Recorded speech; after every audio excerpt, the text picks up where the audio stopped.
Thank you very much. Thanks for everyone who stood up. Unnecessary, but very flattering. Thank you, Jonathan, for your very kind words. Thank you, the Anti-Defamation League, for this recognition and your work in fighting racism, hate, and bigotry. And to be clear, when I say racism, hate, and bigotry, I'm not referring to the names of Stephen Miller's Labradoodles. Now, I realize that some of you may be thinking, what the hell is a comedian doing speaking at a conference like this? I certainly am. I've spent most of the past 2 decades in character. In fact, this is the first ever time that I've stood up and given a speech as my least popular character, Sacha Baron Cohen. And I have to confess, it is terrifying. I realize that my presence here may also be unexpected for another reason. At times, some critics have said my comedy risks reinforcing old stereotypes. The truth is, I've been passionate about challenging bigotry and intolerance throughout my life. As a teenager in England, I marched against the fascist National Front and to abolish apartheid. As an undergraduate, I traveled around America and wrote my thesis about the civil rights movement with the help of the archives of the ADL. And as a comedian, I've tried to use my characters to get people to let down their guard and reveal what they actually believe, including their own prejudice. Now, I'm not going to claim that everything I've done has been for a higher purpose. Yes, some of my comedy, okay, probably half my comedy has been absolutely juvenile. And the other half completely puerile. But I admit there was nothing particularly enlightening about me as Borat from Kazakhstan, the first fake news journalist, running through a conference of mortgage brokers while I was completely naked. But when Borat was able to get an entire bar in Arizona to sing, "Throw the Jew down the well," it did reveal people's indifference to anti-Semitism. When, as Bruno, the gay fashion reporter from Austria, I started kissing a man in a cage fight in Arkansas, nearly starting a riot, it showed the violent potential of homophobia. And when disguised as an ultra-woke developer, I proposed building a mosque in one rural community, prompting a resident to proudly admit, "I am racist against Muslims," it showed the growing acceptance of Islamophobia. That's why I really appreciate the opportunity to be here with you. Today, around the world, demagogues appeal to our worst instincts. Conspiracy theories, once confined to the fringe, are going mainstream. It's as if the age of reason, the era of evidential argument, is ending, and now knowledge is increasingly delegitimized and scientific consensus is dismissed. Democracy, which depends on shared truths, is in retreat, and autocracy, which depends on shared lies, is on the march. Hate crimes are surging, as are murderous attacks on religious and ethnic minorities.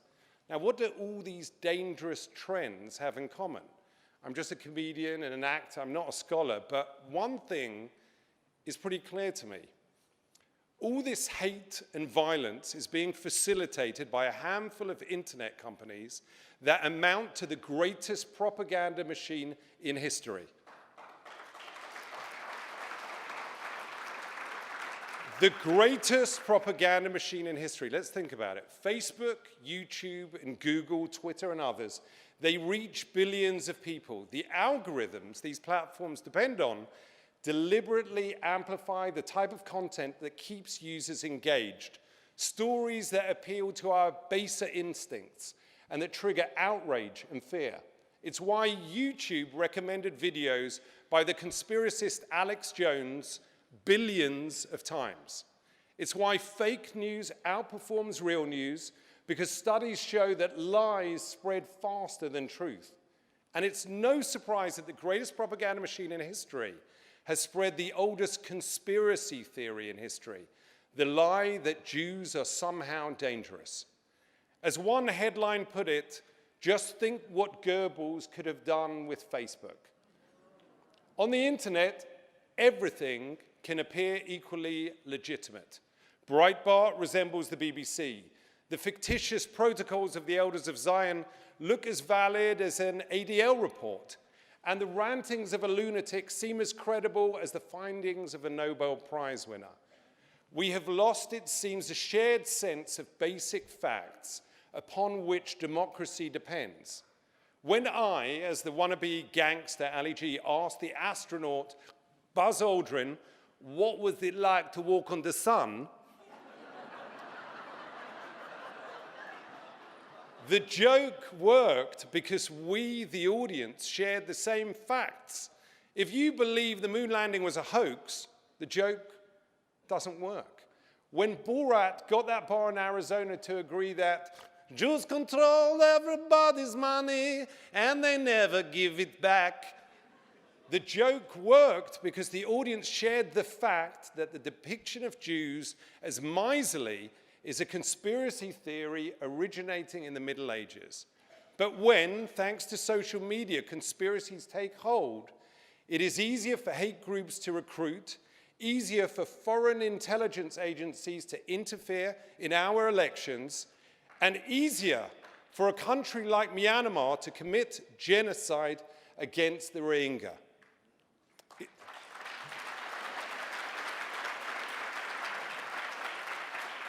Now, it's actually quite shocking how easy it is to turn conspiracy thinking into violence. In my last show, Who is America, I found an educated, normal guy who had held down a good job, but who, on social media, repeated many of the conspiracy theories that President Trump, using Twitter, has spread more than 1,700 times to his 67 million Twitter followers. The president even tweeted that he was considering designating Antifa, who are anti-fascists who march against the far right, as a terror organization. So, disguised as an Israeli anti-terrorism expert, Colonel Eran Morad, yalla, let's go. Disguised as him, I told my interviewee that at the Women's March in San Francisco, Antifa were plotting to put hormones into babies' diapers in order to make them transgender. And this man believed it. I instructed him to plant small devices on 3 innocent people at the march and explained that when he pushed a button, he'd trigger an explosion that would kill them all. They weren't real explosives, of course, but he thought they were. I wanted to see, would he actually do it? The answer was yes. He pushed the button and thought he had actually killed 3 human beings.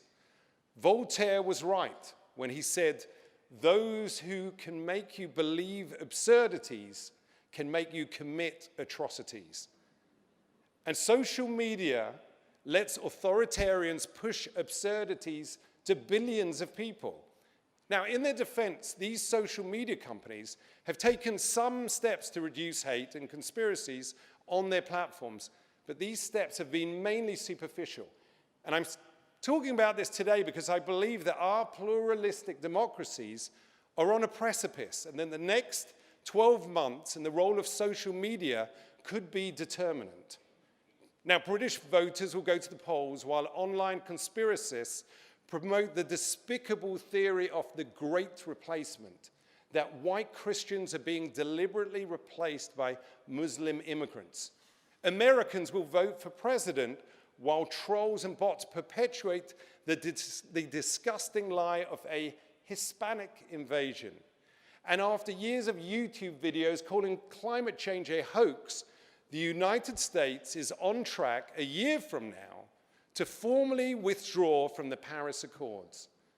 A sewer of bigotry and vile conspiracy theories that threaten our democracy and to some degree our planet.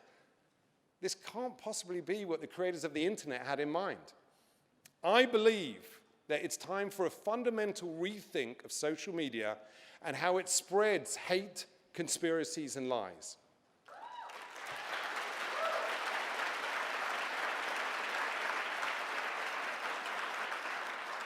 Now, last month, however, Mark Zuckerberg of Facebook delivered a major speech that, not surprisingly, warned against new laws and regulations on companies like his. Well, some of these arguments are simply, pardon my French, bullshit. Let's count the ways. First, Zuckerberg tried to portray this whole issue as choices around free expression. That is ludicrous. This is not about limiting anyone's free speech. This is about giving people, including some of the most reprehensible people on earth, the biggest platform in history to reach a third of the planet. Freedom of speech is not freedom of reach. Sadly, there will always be racists, misogynists, anti-Semites, and child abusers. But I think we can all agree that we should not be giving bigots and pedophiles a free platform to amplify their views and target their victims.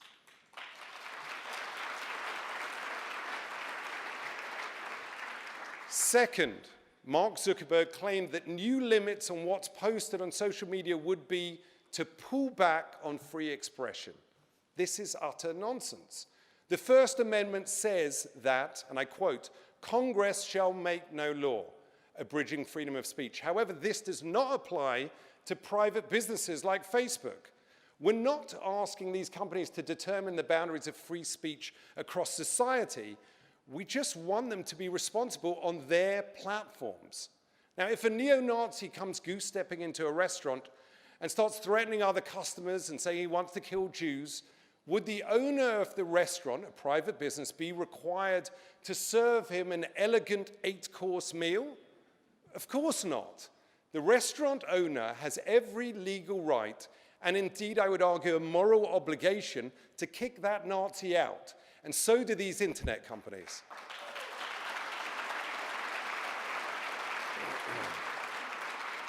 Now, third, Mark Zuckerberg seemed to equate regulation of companies like his to the actions of the most repressive societies. Incredible. This from one of the 6 people who decide what information so much of the world sees.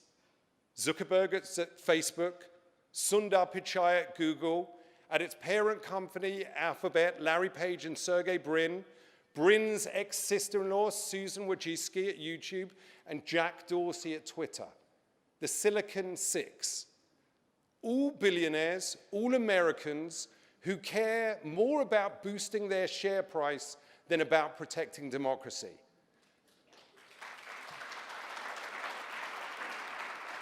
This is ideological imperialism. 6 unelected individuals in Silicon Valley imposing their vision on the rest of the world, unaccountable to any government and acting like they're above the reach of law. It's like we're living in the Roman Empire and Mark Zuckerberg is Caesar. At least that would explain his haircut. Now, here's an idea.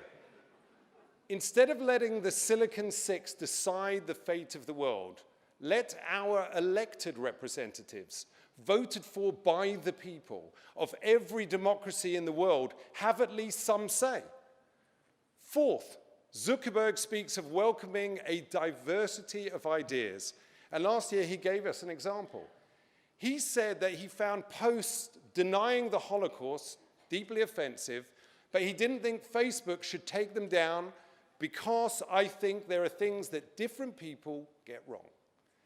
At this very moment, there are still Holocaust deniers on Facebook, and Google still takes you to the most repulsive Holocaust denial sites with a simple click. One of the heads of Google, in fact, told me that these sites just show both sides of the issue. This is madness. To quote Edward R. Murrow, one cannot accept that there are on every story 2 equal and logical sides to an argument. We have, unfortunately, millions of pieces of evidence for the Holocaust. It is an historical fact. And denying it is not some random opinion. Those who deny the Holocaust aim to encourage another one.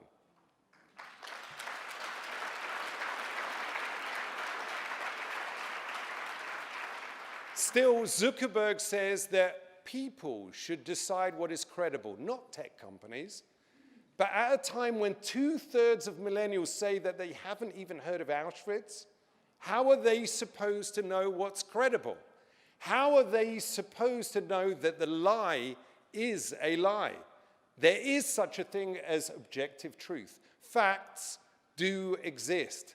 And if these internet companies really want to make a difference, they should hire enough monitors to actually monitor, work closely with groups like the ADL and the NAACP, insist on facts, and purge these lies and conspiracies from their platforms.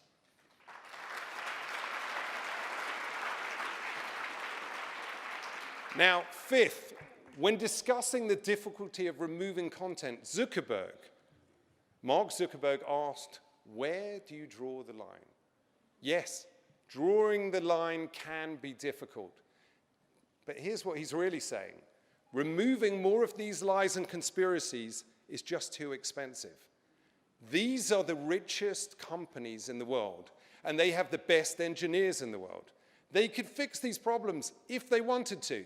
Twitter could deploy an algorithm to remove more white supremacist hate speech, but they have reportedly haven't because it would eject some very prominent politicians from their platform. Maybe that wouldn't be such a bad thing.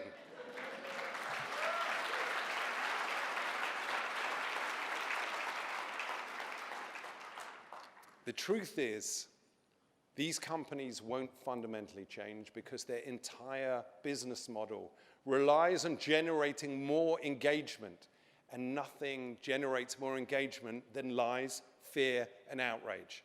So it's time to finally call these companies what they really are, the largest publishers in history. So here's an idea for them. Abide by basic standards and practices, just like newspapers, magazines, and TV news do every day. We have standards and practices in television and the movies. There are certain things we cannot say or do. In England, I was told that Ali G could not curse when he appeared before 9 p.m. Here in the US, the Motion Picture Association of America regulates and rates what we see. I've had scenes in my movies cut or reduced to abide by those standards. Now, if there are standards and practices for what cinemas and television channels can show, then surely companies that publish material to billions of people should have to abide basic standards and practices too.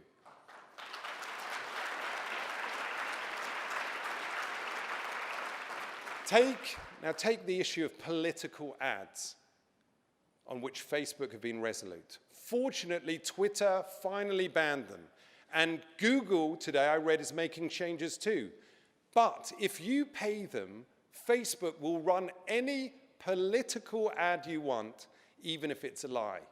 And they'll even help you micro-target those lies to their users for maximum effect.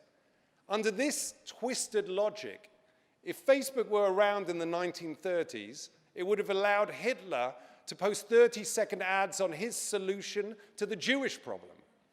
So here's a good standard and practice. Facebook, start fact-checking political ads before you run them.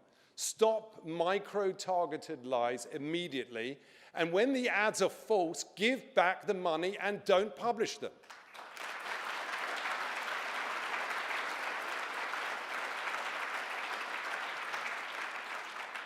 Here's another good practice. Slow down. Every single post does not need to be published immediately. Oscar Wilde once said, "We live in an age when unnecessary things are our only necessity." But let me ask you, is having every thought or video posted instantly online, even if it's racist or criminal or murderous, really a necessity? Of course not. The shooter who massacred Muslims in New Zealand live-streamed his atrocity on Facebook, where it then spread across the internet and was viewed likely millions of times. It was a snuff film brought to you by social media. Why can't we have more of a delay so that this trauma-inducing filth can be caught and stopped before it's posted in the first place?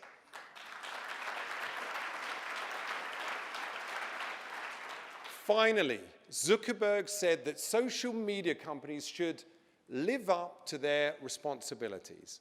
But he's totally silent about what should happen when they don't. By now, it's pretty clear they cannot be trusted to regulate themselves. As with the Industrial Revolution, it's time for regulation and legislation to curb the greed of these high-tech robber barons.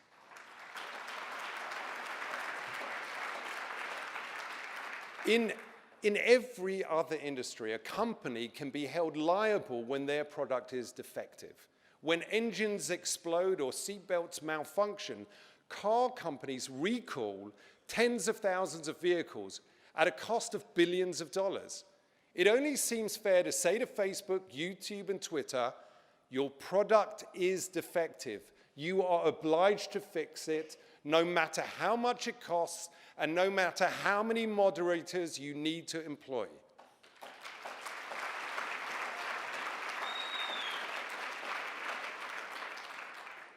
In every other industry, you can be sued for the harm you cause. Publishers can be sued for libel. People can be sued for defamation. I've been sued many times. I'm being sued right now by someone whose name I won't mention because he might sue me again.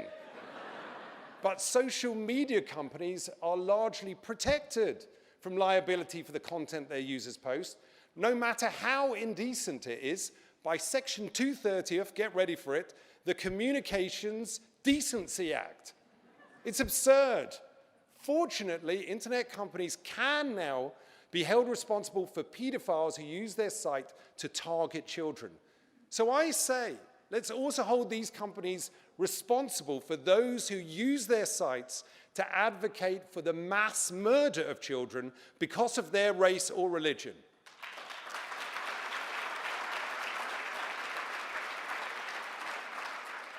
And maybe fines are not enough. Maybe it's time to tell Mark Zuckerberg and the CEOs of these companies, you already allowed one foreign power to interfere in our elections. You already facilitated one genocide in Myanmar. Do it again and you go to jail.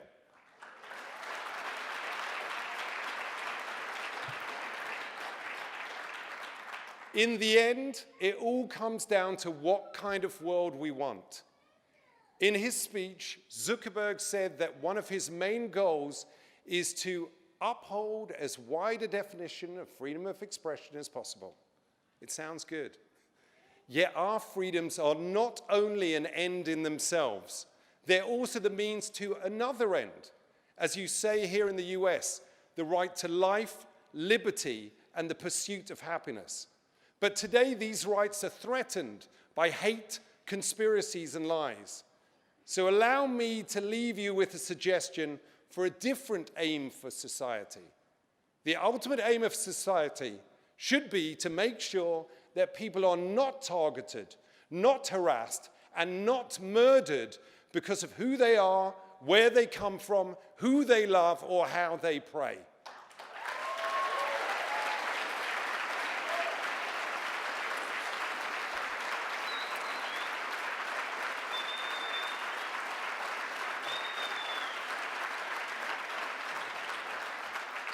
If we make that our aim, if we prioritize truth over lies, tolerance over prejudice, empathy over indifference, and experts over ignoramuses, then maybe, just maybe, we can stop the greatest propaganda machine in history. We can save democracy, we can still have a place for free speech and free expression, and most importantly, my jokes will still work. Thank you very much.